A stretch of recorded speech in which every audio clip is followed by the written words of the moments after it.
Is the gun grab on the horizon? The feds are hiring a fraud risk assessor for a compensation program. After multi-million-dollar scandals stemming from abuse and fraud in federal procurement awards, the Liberals have just posted a contract for a fraud assessor in a, quote, national compensation program.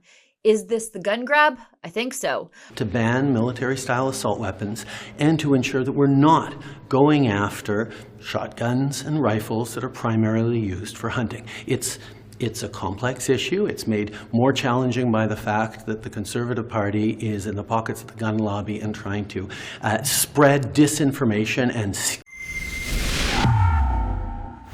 According to the contract tender posted to the Canada Buys website on July 15th, the contract would fall under the purview of Emergency and Safety Preparedness Canada. That's the same ministry tasked with implementing the so-called Buyback program of thousands of models of Canadian long guns banned under an order in council issued in May 2020. We will ban military-style assault rifles and start a buyback program for all military-grade weapons that were legally purchased.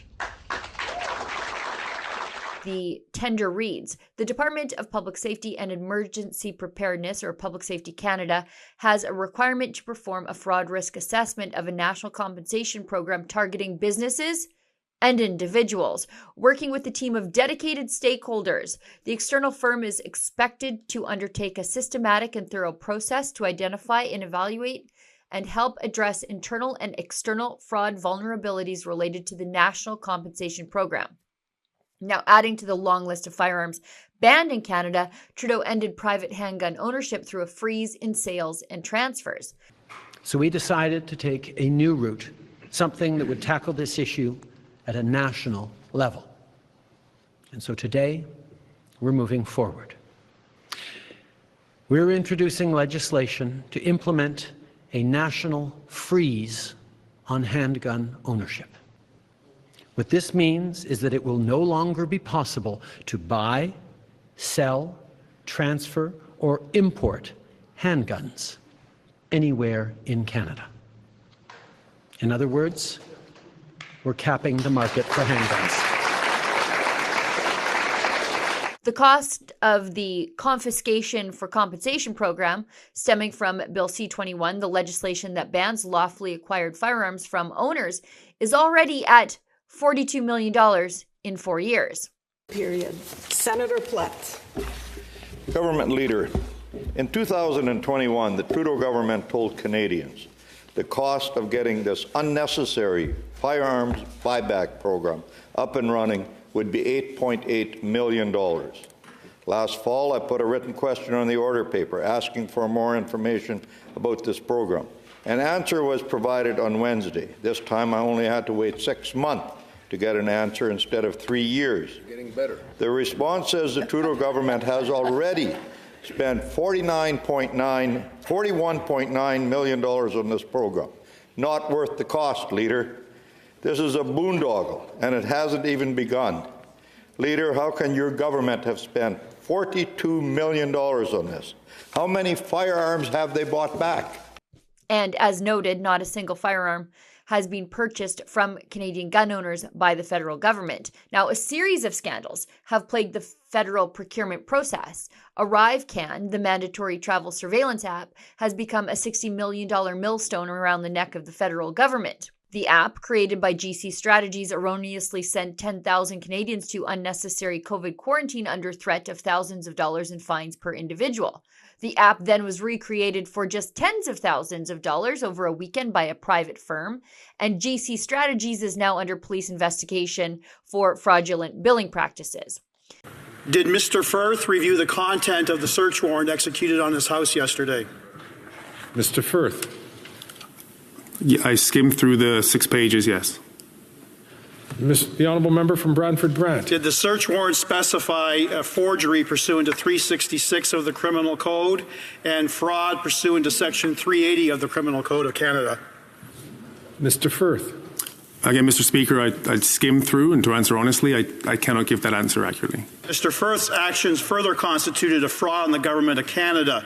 Section 380 of the Code stipulates that everyone who by deceit, falsehood, or other fraudulent means defrauds the public of any property, money, or valuable security. Both offences are punishable by indictment, and upon conviction, he could face a maximum prison sentence of 10 to 14 years. Is he aware of that? Mr. Firth. Again, Mr. Speaker, we're looking forward to the investigation by the RCMP because we believe it'll exonerate us. Does Mr. Firth think that he should be solely responsible for this scam, or should the Prime Minister, the Liberal cabinet ministers, and certain members of the Liberal backbench should be at this bar facing consequences, legal consequences? Mr. Firth.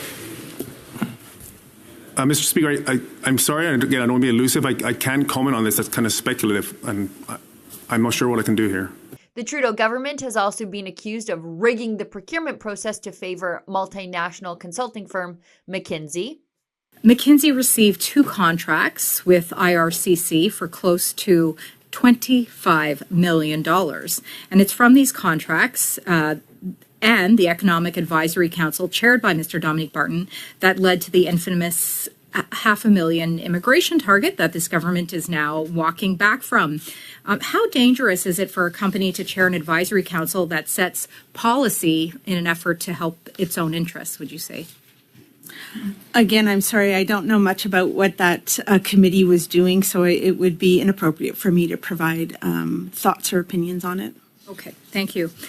There were 4 instances in the competitive procurement process where your office found that the procurement strategy was changed after departments learned McKinsey could not bid under the original circumstances. And unfortunately, to no one's surprise, McKinsey won the bid under new criteria.